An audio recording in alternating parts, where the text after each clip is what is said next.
on getting you prepared to start databasing.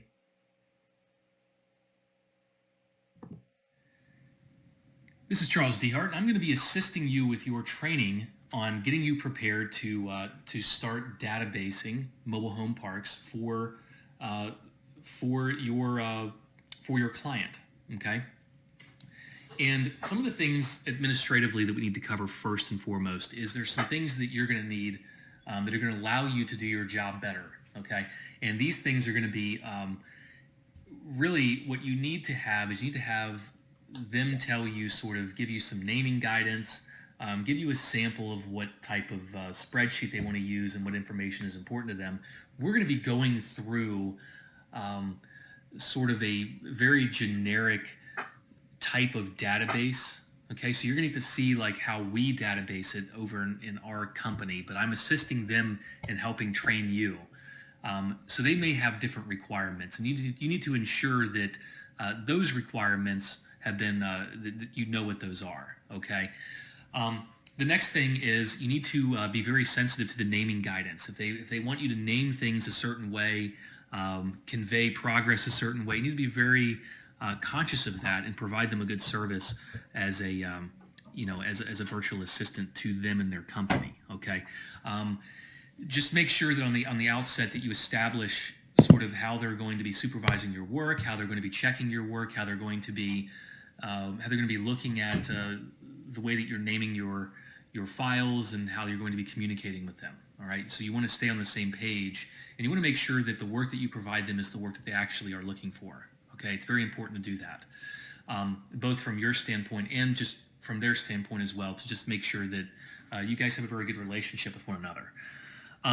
The next thing, one of the tools that you will need in order to do this is going to be a tool called Parlay 2.0. If you do not have this tool, then you need to stop this video and you need to ask the whoever has contracted you to tell you how you are going to get access to that tool. Okay. The only other tool for this video that you'll need is mhvillage.com, and this is a free tool that you can go online and use, and we're going to go through the ways in which you need to do that. Additionally, this to kind of go back to Parlay 2.0 is you will need to have access to Google Earth, and Google Earth is a free tool that you can download on your computer, and it's something that is necessary in order to complete this task the right way and to do it per the instructions in this video. Again, take the lead from your client and just maybe view this video as a way to gain an understanding of what we're doing here, and also understand that this is the first step of the database process. There are really going to be 3 steps in order to get a database ready for the client to use for their business.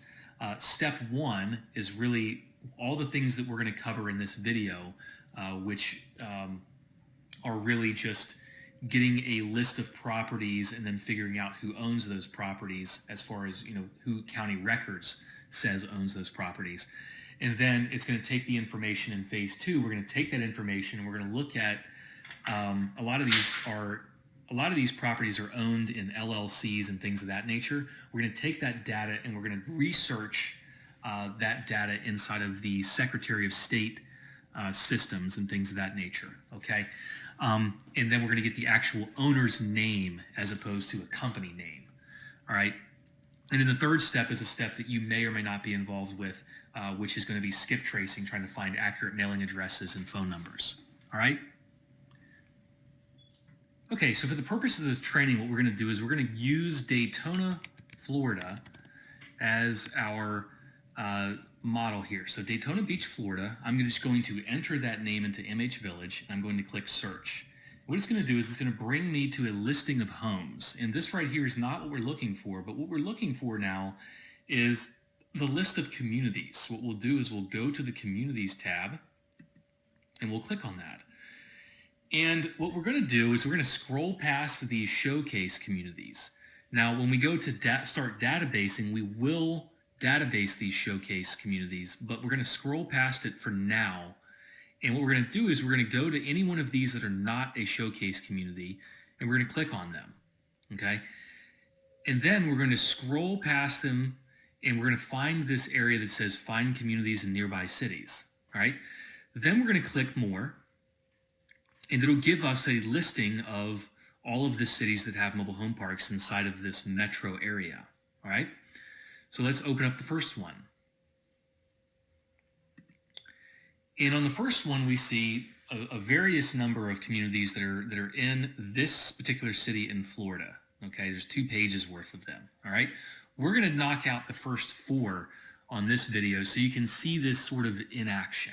All right, so the first thing we're going to do is we're going to go ahead and copy the name over into our database. Right, so our database, what we're using right now, is set up basically just for the purposes of this video. Now, you may get something very similar to this from your contractor, but you need to follow what they're giving you. The database that we're using is going to have all the stuff we can get off MH Village is going to be A through E, and then everything that we're going to get off Google Earth is going to be this section, which is F through P, okay? And then the second video that you'll watch, which is going to cover the second phase of our database build out, will cover everything from Q to AC, okay?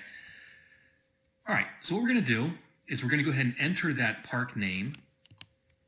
We're going to take the address, the street address, going to enter that in, and then we're going to take the city and the state and the zip code, okay?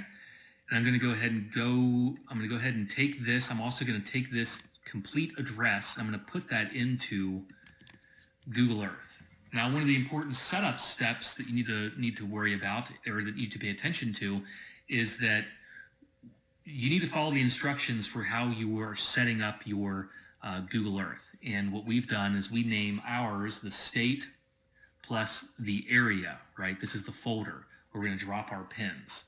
Okay, so we see that there's a mobile home park here, right? Mobile home park is really just classified as a property that's got all of these types of structures on them. You can see that these are the types of homes. Typically, you're going to find that it's on one parcel, okay? Sometimes there'll be like maybe a split in the middle. It's 2 parcels owned by the same owner.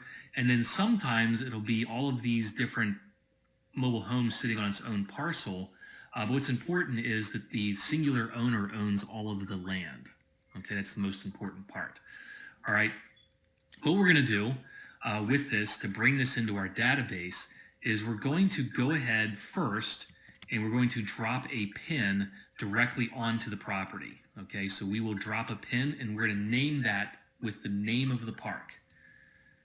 Okay, so let's take a look. We're going to go ahead and drop that pin. Usually you want to drop it kind of in the center of the property. Then the next thing we're going to do is we're going to open up this box that Parlay 2.0 gives us. And what they're going to give us is they're going to give us the parcel ID number. They're going to give us the owner's name, okay? They're going to give us a few other things as well. Sometimes there's last sale information. If it's there, then put it in there. If it's not, then that's not a big deal. But what's a big deal is the owner's name, the parcel ID number, and the owner's mailing address. Those are the big things that you need to get, plus the county with which the park is located in. Those are the 4 things that are the most important things to get, okay? So the first thing we're going to do is we're going to take our parcel ID number and we're going to put that into our spreadsheet, okay? And that's going to go in this column that says G parcel ID. Now, an important admin note, make sure this is in text. Some of these parcel ID numbers have a 0 in front of them, and you want these to be in the text format, so that way the 0 doesn't go away. All right? The next thing is going to be the county records name, which is also the owner. Okay? So we're going to take that, we're going to put that into our spreadsheet. We don't get transaction date and sale price. That's not a big deal. But we do get the mailing, street, city, state, and zip code. So let's go ahead and bring that over into our database. And that was Akron, Ohio, with a zip code of 44301. Okay? And the last thing that we're going to get is the county. Okay? So we'll go ahead and put the county in there. Now the next thing, the last thing that we need for our database is the total number of lots and the total number of lots that are occupied.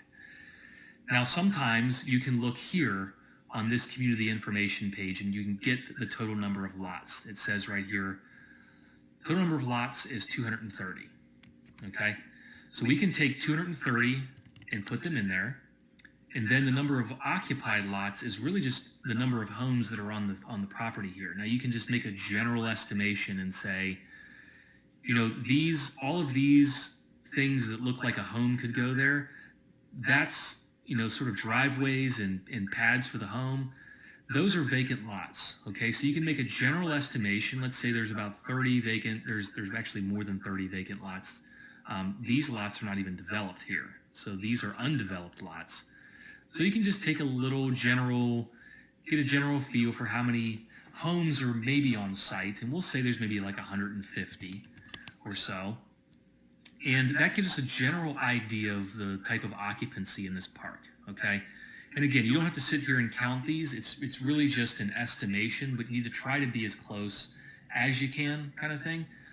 What could also be possible is if these were set up in rows, like you could count this row, and it kind of gives you an idea of how many are in this row maybe, or, you know, something like that. Like if I count all of these in this row, then it gives me an idea of how many are in each one of these rows. So, you know, it's this row times the number 1, 2, 3, 4, 5, 6, 7, 8, 9, plus, you know, a few more, right?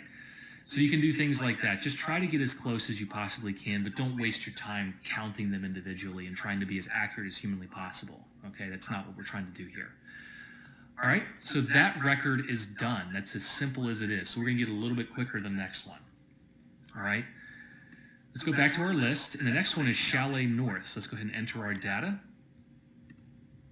So Chalet North.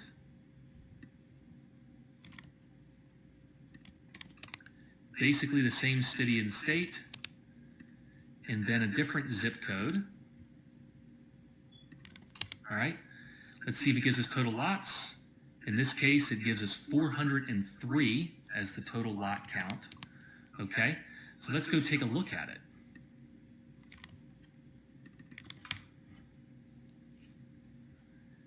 And we'll copy our park name so we can drop a pin. All right.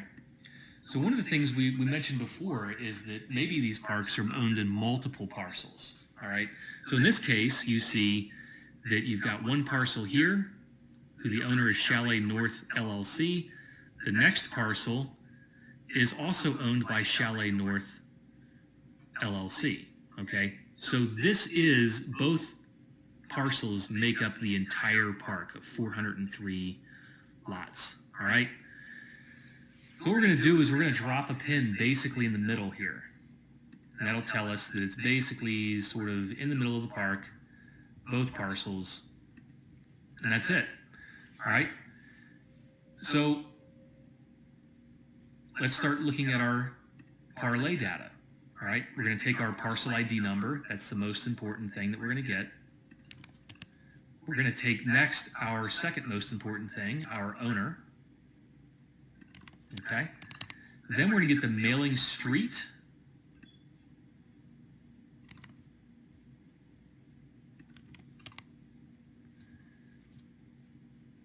We get the city, which is Farmington Hills.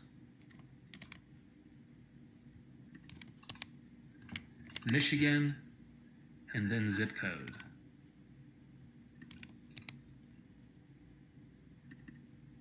All right.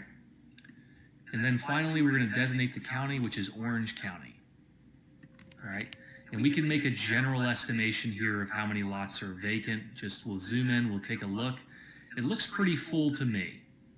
Right? You might have a few in here, but really not seeing a whole lot of vacancies in this property. All right. So maybe we just say there's 10 or so, and we'll just call it maybe a ballpark 390. Maybe not even that. 395. It's pretty much full, this place. Okay? So now we can move on to our next one, which is this Resort Condominium Association. All right, so we'll copy all of our data into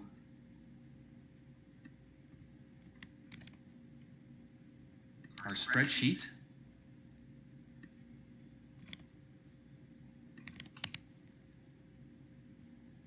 Same city, state, and zip as the above one. And it gives us 770 as the total number of sites. Okay? So let's go ahead and put this into Google Earth and take a look at it. All right? Now, as you can see, it's a little bit different. These are all, like we had talked about before, these are all individually parceled. Now, this is the decision that we have to make. If a different person owns each one of these, like if these are owned by different people, these individual parcels, then we can probably just delete the record, right? We don't even have to database this one because it's not really a mobile home park. But if the same owner owns each one of these parcels, then we need to database this property, okay? What we'll do is we'll just start spot checking, okay? So the first parcel, owned by Sandra Beard. Over here, John owns this. Nathan owns this. Drew owns this. That's probably enough for us to say, this is not one of our targets, okay? So we can go ahead and delete this one and move on to the next. All right? So finally, we'll put this one, actually we'll do it by the numbers here. We'll put this into the spreadsheet. Now what I want to impart upon you is if you cannot find a mobile home park, if there's one of these that you put in here, you can't find the address, then you just simply mark this in yellow. And you know, when your contractor looks at your work, he'll see this one, he or she will see this, and they'll go look for it, and if they can't find it, they'll decide what to do with it, okay? You don't need to make a decision on this type of property, okay? So what we'll do is we will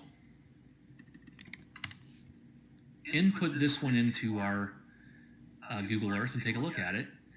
And we see here that we've got sort of a smaller park. Again, sort of multiple parcels involved here. We've got this one, we've got this one, this might be a part of it, you know. A lot of stuff might be a part of it. So we know that this is actually a mobile home park. So let's check at the inner here. So it's Larry McNabb, okay? Then we got this one, which is also Larry McNabb.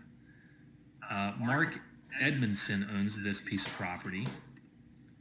And Larry McNabb owns this. He owns this. He owns, let's see, Edmondson owns that. So Larry McNabb's probably who we want to put in here, okay?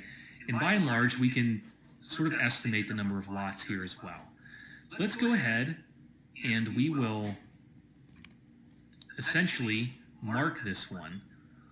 And since Google Earth did not, or the MH Village did not give us a lot count on this one, we'll sort of estimate it. You know, to me, it looks like somewhere around 40, you know, somewhere around 40. There pretty much is no vacancy here.